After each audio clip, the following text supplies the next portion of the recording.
Today I fucked up by grossing out my wife. I'll keep this short and sweet edit, medium length and foul, I guess. Okay. So. Relevant info. I am very sweaty and acne prone and wear a tank top as my undershirt at work. When I left work today and took off my work shirt for the commute, gotta be comfy. I noticed a large white head on my shoulder. You know how sometimes shit doesn't bug you until you notice it but then it starts to hurt? That's what happened here. Unfortunately, I couldn't pick at it myself because of the angle it was at. It would hurt my neck to look at it. And also I was driving PSA to pay attention to the road. Don't do stupid shit like texting or popping zits or your makeup or whatever while you're behind the wheel. So I asked my wife to get it when I got home. So I got home and she popped the thing with 2 Q-tips. When it splorted, she made a noise like, ooh, half, So I asked to look at the thing that came out of weird curiosity. And when she handed me the Q-tip with the goo, I pretended to pick it off and eat it as a prank on her. She proceeded to almost throw up on my lap. This made me laugh, which in turn made her laugh, and we had a laughter feedback loop that got so bad she started gasping for air. When this happens, she has a rescue inhaler. Unfortunately for both of us, she doesn't leave it in one particular spot. It was a very scary 20 seconds before I found the thing. Thankfully she is okay now, but I fucked up for sure. Too long did not read. My wife popped a zit for me and I grossed her out by pretending to eat the pus, which resulted in her having such a strong visceral reaction that she needed her inhaler. Listen up incels, this fucking guy has a wife. You have nobody to blame but you. One time my boyfriend was driving and asking me to pop a zit on his nose while we were at a light. I obliged and it squirted directly into my eyeball. Luckily I had eye drops in my purse so I could flush my eye. You two are perfect for each other, less than 3. Gross. And also cute. What a weird combination. But she's a keeper, my dude. I really hate that the internet exists sometimes. I know a lot of people are grossed out, but I know a lot of couples that pop each other's pimples. This reads as very wholesome to me. Funny and wholesome. Today I fucked up by trying to get into a pool tube. About a week ago my brother and his girlfriend came over to spend the weekend. We decided that it would be a good idea to go to a local water park now that it was the summer and it was hot out. So I bought a new pair of swim trunks. When we arrived we thought it would be a good idea to relax in the lazy river. But because I am stupid, when I bought a new pair of swim trunks I didn't try them on beforehand. When we got in I wasn't sitting on top of the tubes we grabbed. So I attempted to jump up, sit on the back and then move my legs up so I would be siding. At that moment I could hear God laughing down at me as I jumped up and my oversized swim trunks got caught on the back of the tube, pulling them down just enough so that my tip slipped out the moment my brother's girlfriend looked over at me. I pretend that nothing happened to save myself from embarrassment, but she had to say something. So then I got out of the lazy river and sat on the pool chair for the rest of the day, and we also had a very awkward ride home. Me and my brother haven't talked since. What should I do now? Too long did not read. Went to the pool with my brother and accidentally flashed his girlfriend. As long as it was an accident I would just laugh it off and that would be the end of it. If she gets stuck within the next 48 hours, do not help her. Do what everybody would so. Take the pants off completely and establish domination to show you are the alpha. Or say that it was not intentionally and ask if your brother wants to talk about it. Otherwise he should get over it, because nothing bad happened. Or all of you should just get over it. Laugh about it, because nothing bad happened. She's had the old bull, maybe she wants to try the young calf. But seriously, turn the situation around. If her boob popped out when moving through a tube, how would you feel? That's likely how she feels. You made it weird by going and sulking on a chair. Quit continuing to do so. Call your brother. Say, man, that was embarrassing. Chuckle, and ask when you're getting together again.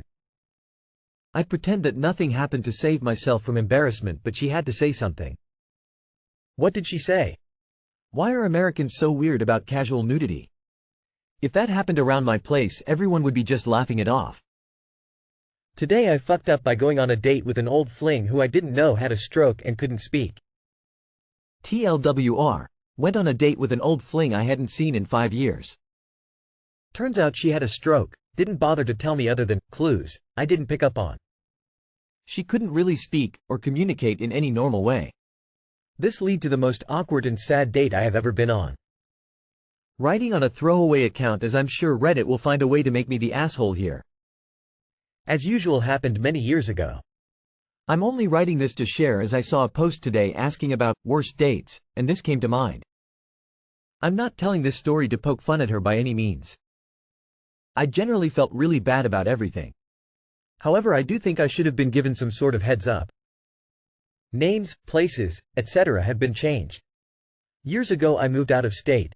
A few years later I moved back to town and sent out the obligatory Facebook post to anyone who I haven't spoken to. I just moved back to town. Would love to catch up. I pretty quickly got a DM from an old friends with benefits. Given I had just gotten out of a long-term relationship, I was eager to reply. Step number 1. Check her Facebook, as it had been about 5 years. Weird, no updates in years. A couple of posts on her wall from years ago. Wishing you well, hope you're doing okay. Relatively low-key things. Since I didn't really ever use Facebook anymore at that point, and my last post was from years ago, other than this one, I just assumed she grew out of it as well. Reply back to DM. Ask her if her number is still the same and can I call her. Sorry, can't talk, was the response. I just assumed she was busy, out with friends, etc. and couldn't speak at the moment. No worries, you want to move off of Facebook though and just text? I don't have Messenger on my phone. She responded, can't type well. At this point I'm getting a bit confused, but nothing is registering other than maybe she has some janky phone. These were the clues that I didn't pick up on or understand and will become important later. Fast forward, managed to set a date and time. Okay, I'll come pick you up. Are you still in so-and-so apartments? No, moved in parents. Oh, okay, cool. Maybe saving money to buy a house, smart move. Didn't think much of it. Date night. I drive to her parents' house. Knock on the door. The mom and dad answer the door. The mom immediately grabs me and pulls me in for a hug. Both parents are super excited and on level 11.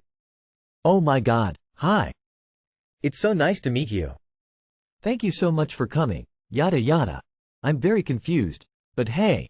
Maybe she just has weird parents and she told them how her and I went out a few times 5 years ago and I was nice or something. They proceed to escort me by hand to the living room. Meanwhile, my date is nowhere to be seen. They sit me on the couch and again, just start gushing about how happy they are I'm there. Her mom proceeds to start telling me, so Jen is doing really well. Much better than before. She's been meeting with Dr. Susan for the past year. You know who Dr. Susan is, right? I'm staring back blank-faced like no. What the fuck are you talking about? I mutter out a polite, no, I'm not familiar. Who is Dr. Susan? Oh, she's only just one of the most renowned brain experts out there, who specializes with stroke survivors. She wrote a book. Here, let me go get it. She proceeds to scamper off all excited and comes back with a book, and proceeds to show me the book jacket with Dr. Susan's photo on it. This is her. She's done wonders for Jen. She works with her personally now. At this point I'm wondering if somehow I walked into the wrong house. What is happening? None of this makes sense. What is going on? She sounds great. Sue, is Jen here? Just then Jen walks from around the corner. Walking with a cane, way heavier than last time I saw her, hair down to her knees. She walks in the room, and just sits down on the couch next to me silently with a grin. Many people would probably just have stood up, and noped out of the situation. However, I got a bit sad and felt really bad for her despite my anger of walking into this without any warning, as she was generally a really great person when I previously knew her. So I said some pleasantries to her parents, looked at her and said, hey. So you want to head out to dinner? And walked her to my car. At this point I had no idea she couldn't speak. But as we walked 0.0005 miles to my car, I was rattling off, well, your parents are a bit over the top, huh? So what's with the cane? And got nothing in response. We get in my car and I start driving until I realize I'm in an area I'm not familiar with, and I have no idea where to take her. So hey, I'm gonna pull over in this parking lot. I'm not sure what's around here, let me look on Google for restaurants. As I'm doing this I look over and she's just rolling a joint in my passenger seat. Whoa, Hey, what are you doing? I know that's legal now in Colorado and some places, but it's not legal here yet, is it? She got out just the words, medical, so I was like, oh, you have a medical card? Okay, well, I'd just hate to get pulled over for that. Anyway, is there a restaurant nearby that you really like? She tried for a few seconds to get words out, then finally DH or bull day. Screamed out. I jumped in my seat as it scared the shit out of me. I tried to repeat back what she said, der bald ASE. She proceeded to get angry, no durhbulldxiase. Having no clue what she was trying to say, I looked on Google and started typing, DH, in my restaurant search, and the restaurant she was trying to pronounce popped up, 1 mile away. I responded with, oh. You want to go to Darunga's? Okay, cool, never heard of that before, but that's right down the road here, sounds great. Keep in mind at this point, I'm just trying to get through this experience. By her parents' reactions, I can only assume she hadn't been out of the house in months, years other than doctor's appointments. I felt bad for her as she was a great person, so figured I'd just grin and bear it through the night and at least try to make her night a good one. I drive to the restaurant, park, and go open the door for her and help her out of the car. I'm walking next to her talking even with no response. Walking slower than I've literally ever walked in my life, like 2-inch steps just to stay with her. I'm talking, walking, and all of a sudden hear from behind me, "I wit up." I stop, turn around and she's a good 40 female behind me. I have no idea how that is possible, but walk back to her and proceed to take 20 minutes to walk to the front door of the restaurant beside her. We get in, get seated. Now imagine this. You're on a date with someone who cannot communicate. What in the world do you do? I can't ask her questions. I can't shoot the shit. It was the most awkward thing in the world. Occasionally I'd try to ask a very simple like yes, no type question so she could just nod. Some answers she tried writing with her index finger in the air. Air writing, I called it. I don't know if you've ever seen someone try that, but try it out with a friend. Have them write the words they are trying to saying in the air with their index finger and see if you can even manage to figure out one word. Not like one slow letter, pause, then another letter. Just rapid fire letter, letter, letter without every skipping a beat. It doesn't help that it is reversed of course too.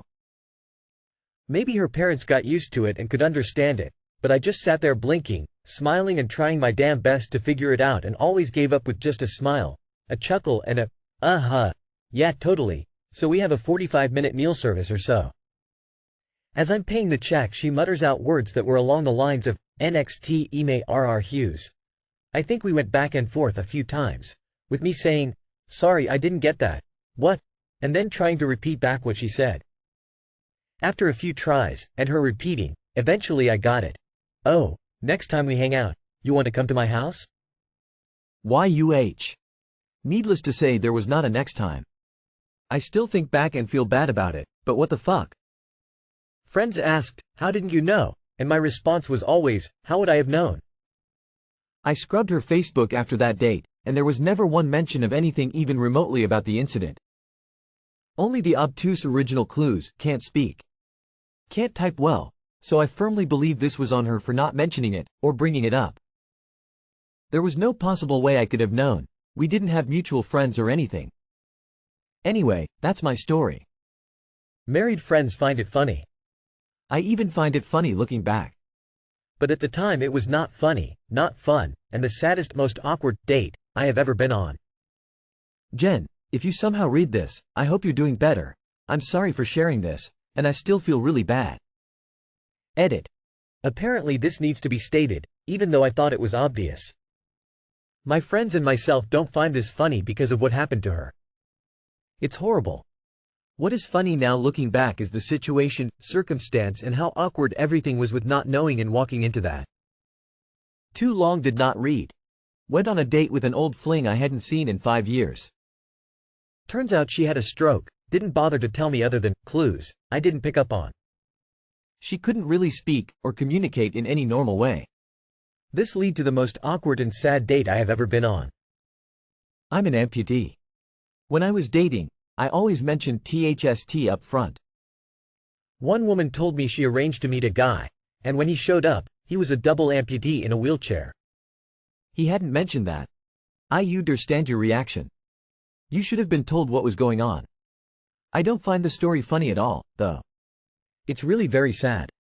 Oh, come on, dude, sure it was awkward, but think about it, she probably felt a million times worse knowing she could never live up to your expectations or even relate to anyone anymore. Sometimes shitty things happen to good people, and just doing anything with her probably helped her out a bit. Sure, it was weird, but I mean, whatever, you got a story out of it and got her out of the house for a bit. Having a stroke would be shitty. The original person is still in there, but they are permanently disabled, unable to express themselves like they used to. It's not a good fate. Just because you were surprised by your date now having a serious brain injury, maybe you could be not romantic partners but just remain as friendly. Talk about not having any winners. Not a fu, emo. As awkward as it may have been, you probably made her night by taking her out and all. Would have it been better if you knew beforehand and planned accordingly? Sure, but you handled the matter well. You tried, man, and the saying goes that half the effort is showing up. Thumbs up. So I kinda love this. I think there are hints of your true character here and it's good stuff. I'm digging it for real. You were thrown into a situation that would have made most people uncomfortable and you did something humble and kind rather than run for the hills. Heart. Oddly, something similar happened to me too. So not AF up, just an unexpected turn of events. I think it's really nice you didn't make some excuse to get out of it when you put it all together. Even if she realized you didn't know in advance, I'm sure she enjoyed being out with an old friend either way. Did you end up following up with her anytime after?